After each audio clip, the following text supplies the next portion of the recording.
my buddy Jake Tapper, he's doing his book tour lap, and he is now hating. I mean, like, it's not just me. Take a listen to him talking about that his party. And remember, just so I know, Jake likes to talk about like the Democrat, like he's not part of it. He was the spokesperson, not just for Hooters, because he was the spokesperson for Hooters, but he was also the spokesperson for a Democratic congresswoman for handgun control. And that congresswoman that he was the spokeswoman for before he was, I think it was before he was or after he was the spokesman for Hooters. It's Chelsea Clinton's mother-in-law. But here he is talking about how his party has sort of just lost it. Take a listen. I went on a left-leaning podcast that shall remain nameless, and we were talking about my kids because I think they were both people without kids. And they asked me about my son, and I said he was, he's a football player and he wants to be a policeman. And their joke was about my 15-year-old son. Oh, how does he feel about minorities? Like the idea that he wants to be a policeman, therefore he's racist, my son. And that was the big laugh. And then I got dragged in the comments and all that stuff. And I thought to myself, this is why you are losing elections. 100%. Like my football playing son. I mean, Daisy, I'll go to you. To me, I know in all seriousness, you're right. I'm not getting too cocky because every election you got to be careful. But this is like when Jake has this moment, you know that they're in trouble. Yeah, who exactly are you? Like, I need to understand who they are. Are they his colleagues, his friends? Like, because this is the thing, because he's now making money off of all those people telling them all the things that we were telling them 4 or 5 years ago. So the guy is a grifter, and he's making bank off of things that conservative podcasters, conservative pundits have been saying for years. Yeah.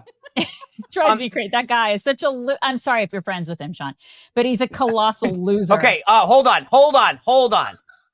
That was mean. That was just mean. Sorry. I'm not trying to be mean. You know I love you, Sean. But no, I know. But I was like, I just don't think. I don't think that's. I don't think you have to worry about. I mean, welcome to the party, pal. This is where now they're using it as an excuse of why they're going to go really, really hard on Trump, right? Because now they're like, well, I mean, obviously we didn't do the right stuff. We didn't ask the right questions. We weren't tough enough on Biden. So we're going to make it up. We're going to make up for it now by going extra tough on Trump. Mm-hmm. This is the whole strategy. Yeah. And then it's to just be willfully in denial about their own participation in the cover up. About the biggest scandal ever. And now they're all of a sudden they're like, we need to hyper focus on Trump's mental acuity when we're still not over what y'all did. Yeah. By the way, we had to rewind. Yeah. Daisy, that I just want to cue up because not only apparently this scandal that we all said and Mock brought this up at the beginning, we were saying it. This is how Jake addressed this. He thinks it's now. Let me tell you how big of a scandal he thinks it is now. Play the clip, please. Joe Biden is not Richard Nixon. The hiding and the cover-up of his deterioration is not Watergate. I'm not entirely sure I agree, Jake, with that conclusion. Yeah, I'm not entirely sure. The next line is it is an entirely separate scandal. It is a scandal. Yes. It is without question, and maybe even worse than Watergate in some ways. Right. Because Richard Nixon was in control of his faculties when he wasn't drinking. Okay, just stop for a second and realize this. So he's now saying that this scandal is probably bigger than Watergate because Nixon had control of his faculties, i.e. Joe Biden didn't, is what he's implying there. Mm-hmm. And to your point, Mock, you said this at the beginning. I mean, I'm sorry, it wasn't one of these issues where no one got it, right? It's not like Wizard of Oz where he's hiding behind a curtain and no one realized he's just this small little man. No, we all saw it. He literally was at an event where he called for a dead congresswoman to get up at basically like a memorial service for her to recognize. I mean, we all saw it. So to pretend somehow that's like, gosh, how did this happen? And he's now like, it's bigger than Watergate. And it's like, then that's on you, bro. Right. Yeah. Well, but Sean, he now has great humility about it. He has great humility. So everything's fine. He's the It's all one fine. he moderated that June debate. He Yeah. saw it up close and personal, and Mhm. to actually say to us now, well, I mean, I didn't really see it then, but I mean, he was there. He saw it. We all saw it years before, and he saw it. And the reason that he downplayed it is because he wanted him to have another 4 years, and he would have been fine with that. And if Biden was in office right now, which he would have been propped up by a cabal of people, by a bunch of staffers that would be running the country, which is completely antithetical to America, right? He would be delighted with it, and he wouldn't be writing that damn book. And that's what really irritates me, is he's making money off of that and off of stupid American people who are buying it. You know, I tweeted this out the other day. There are a lot of people, Jake and others at CNN in particular, and then just a lot of other people on the left, who have been outraged by some things that Trump press secretaries said or did with respect to views that the president had. I have my own personal experience in some of the things that I said that still live with me today. And yet you had two of Joe Biden's his press secretaries, both Jen Psaki and Karine Jean-Pierre, say very openly, I didn't see anything. Karine Jean-Pierre said that he ran laps around her and he exhausted her. Those are blatant lies. Yep. That's like, and you can talk about all you want about Sean Spicer and crowd size. Okay. But the idea that you were complicit in covering up the fitness for office of a president of the United States, and no one is outraged openly about Jen Psaki and Karine Jean-Pierre, tells me that we have our priorities backwards. We're outraged. And where's the accountability? Like, is there Right. not going to be a single consequence for Yeah. how much of a scandal this actually was? Yeah. I mean, Well, I'm just But blown where's the away accountability about for the size people of it. around him? It's one thing about the media, but Karine Jean-Pierre and That's Jen what I'm Psaki saying. both said it. Where's anyone calling them and saying that's just like, because when Jen Psaki says, I didn't see it, which is what she's saying, then that means either one of two things. You never actually saw him, right? Or you're stupid. But you can't, or actually you could be blind. But I guess the point is that like no one's saying to them that how could you possibly not have seen this, because it was in front of your face every day. And when Karine Jean-Pierre said he ran circles around her, then that, and no one is saying how, you know, there's this movement to ban Trump people from working again or from being employed or whatever, quote, humanizing them. And yet no one is saying in mainstream America, in fact, Jen Psaki's got a show on MSNBC. No one's actually saying that that's ridiculous. Where's the accountability there? I think And where is Karine Jean-Pierre? Like, Right. she has That's a good vanished. question. Yeah, she's totally vanished. I think the accountability will actually we'll start seeing it just at the voting booths, because people listen. At least I feel that way. I'm hopeful in that. That's not good enough to me. I'm I know sorry, it's believe me, it's not good enough for me either. But Democrats have dug their graves with this. Okay, Because so if there isn't accountability, the American people are going to be like, are you effing kidding me with this? Are you serious with this? Like, we saw what happened. Americans are not stupid, and they treated us as such. So you talk about accountability. And this is a perfect segue to the next thing I wanted to say, because it blew my mind. I saw Laura Trump on TV, and we've all seen that clip now where she says, where Jake Tapper accuses her of like making fun of Joe Biden's stutter because she was calling into question his fitness for office, his mental acuity. Take a listen to what Laura said, though. This is what I found fascinating. Laura, when did that apology come? And if you don't mind sharing with us, what did he say? Yeah, Jake Tapper called me about 2 months ago, actually.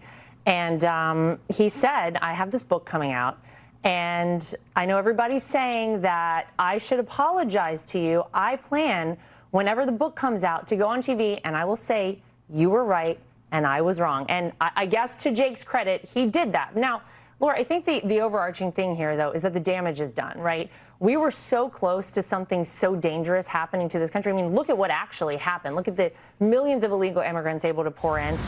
Here's my question for both of you. Is that accountability, or is that Jake Tapper realizing I'm going to get crushed because of this clip where I went after you, and I'm just going to get ahead of it so that I can say, I can check a box. Oh, I apologized to her. I called her. Because you notice that the timing that she lays out, he says, I have a book coming out, therefore I need to apologize. It's not like, hey, this has been burning in my soul for a while, that I treated you wrong 5 years ago and I need to make up for it. I need to make amends. Like I'm part of a 10-step program. This is him saying, crap, I got a book coming out and everyone's going to pillage me because I have this clip where I go after you. So I need to get ahead of it. I mean, to me, that's not accountability. That's just a PR move. It's a CYA. Yeah, It's Totally. a CYA move is what it is. It wasn't an apology at all.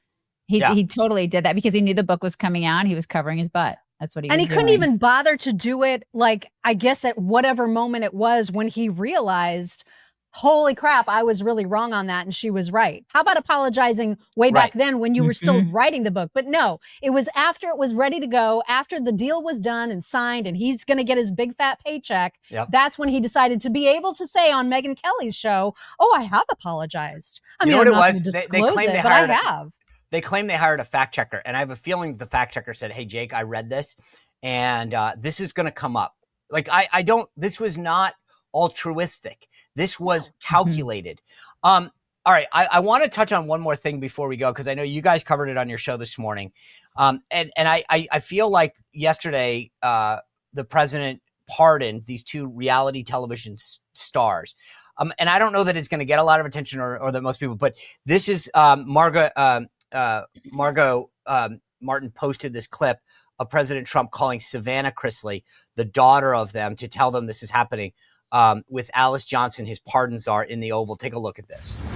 That's a terrible thing. It's a terrible thing, but it's a great thing because your parents are going to be free and clean, and I hope we can do it by tomorrow. Is that okay? We'll try getting it done tomorrow. So wonderful. Give them, I don't know them, but give them my regards and wish them a good life.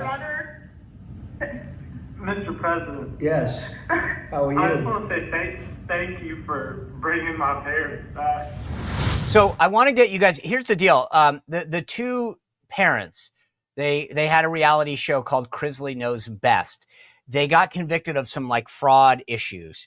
But the issue to me was always I think the dad got sentenced to 12 years. And the mom, I think, was 7. But it was also the way they were treated. When I talked to Savannah Chrisley, the daughter, a few months back, she was telling me that they would drive the mom to one prison, then hold her there. It was not like what you would assume somebody who gets like a white collar crime gets treated and this to me really did seem excessive. The sentencing, you mean? Yeah.